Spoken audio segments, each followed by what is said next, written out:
Today is January 17, 2025. My name is Charles Sutter. Today, I'm presenting a topic called How to Succeed More Often, the Basics. Here's a simple formula that you can use if you remember it. It's difficult to remember. It's called AIM, standing for Action, Information, and Motivation. You have those three elements, you have a high prospect of success. So remember, to succeed, you must aim at your target. You can't reach a goal or hit a target unless you aim properly. In this presentation, I will discuss the basics, the requirements it takes to succeed in any goal you seek. Now, there's an important distinction between the words success and successful. To most people, the words mean the same thing. However, success means getting the outcome you wanted, but the term successful takes a different, more personal connotation. Successful is a relative term and subject to personal interpretation. Most people have a good chance of achieving the outcome they desire if they aim properly. Aiming is the most important element in achieving success because you're taking the right action towards the right goal based upon good information. For the right reason, because you're motivated, you increase your chances of success when you aim. However, you can be successful 100% of the time if you shift your focus from the uncontrollable outcomes to the more controllable inputs. More in becoming successful in the advanced course. This course, we're going to focus on how to succeed. Proposition 1. Perform at your best doing the right things at the right time. This is the action you must take. By doing your best, you'll get best results. Now, you need to follow a successful process, taking actions in the right sequence. If you procrastinate, then you have not selected a smart goal. Your chance of achieving success depends upon controlling all the critical success factors, including the inputs and a process for converting those inputs into a desired outcome. So if you don't control all the success factors or inputs, I'm sorry to tell you, but your success will be greatly diminished. So to improve your chances of success, pick goals where you control at least 80% of the inputs required for achieving your objective. Don't overreach, as smart goals are achievable, and if you can't control the inputs, they're not likely to be achievable. So whatever your goal, focus your attention on completing all of the conditions or inputs necessary for success. Do your best and complete every task, input, that moves you closer to your goal. Proposition 2. You have to do some research to find out what it takes to succeed. That will give you information. Now, I talked about SMART goals. Let me define what it means to have a SMART goal. SMART goal is specific. You can see it in your mind's eye. It's measurable, means it's got some objective specifications. It's achievable, meaning you can provide most of the inputs. It's relevant because the benefits outweigh the cost, and it's timely. There is a point in time where you can actually finish. Now, achievable means goals whose inputs you have the most control over. Most people, their eyes are bigger than their stomach, and they attempt to reach too far, called the bridge too far. You need to scope your objective to what is achievable. You find out whether it's achievable or not by investigating the requirements or inputs demanded by the output you seek. You also need to select a successful process that best converts inputs into the desired outcome. So, the first criteria for success is action.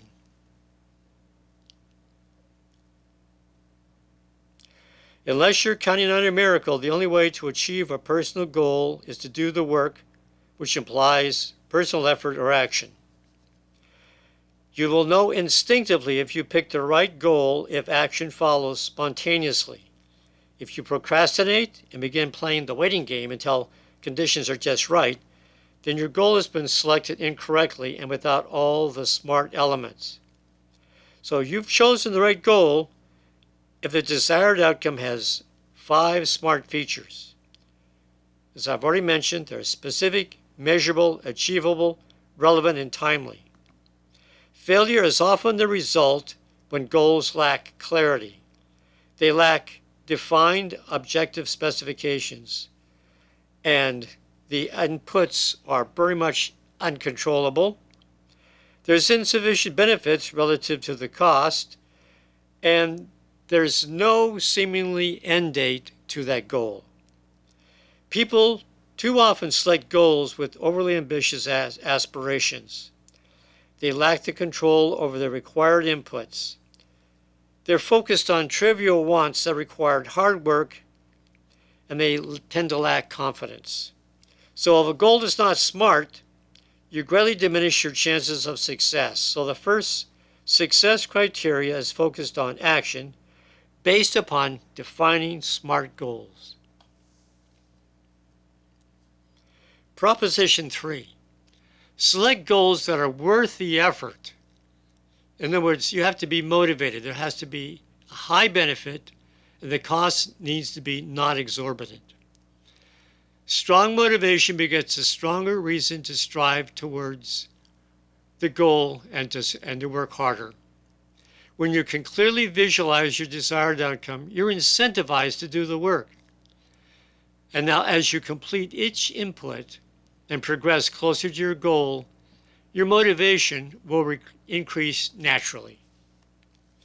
So the second criteria for success is information, which includes clarity of your needs, inputs required to achieve your desired outcome, and a process capable of transforming the inputs into the desired outcome. Finally, a sufficient chance of controlling the required inputs. So if you don't have the right information, you're likely to pick inappropriate goals, selecting the wrong process, and without control over the inputs, leading to the results that differ from your intentions. Now there's also a third criteria for success: motivation, which is basically the will to succeed. It's based upon a goal whose benefits are sufficiently compelling to galvanize you to do what must be done to succeed. Far too many goals are picked without due consideration of the work required to succeed. So if the desired benefits require too much effort and sacrifice, delusionment generally follows, leading to procrastination. Information on the relative balance between the rewards and costs must be considered so that action spontaneously follows from right information and right motivation.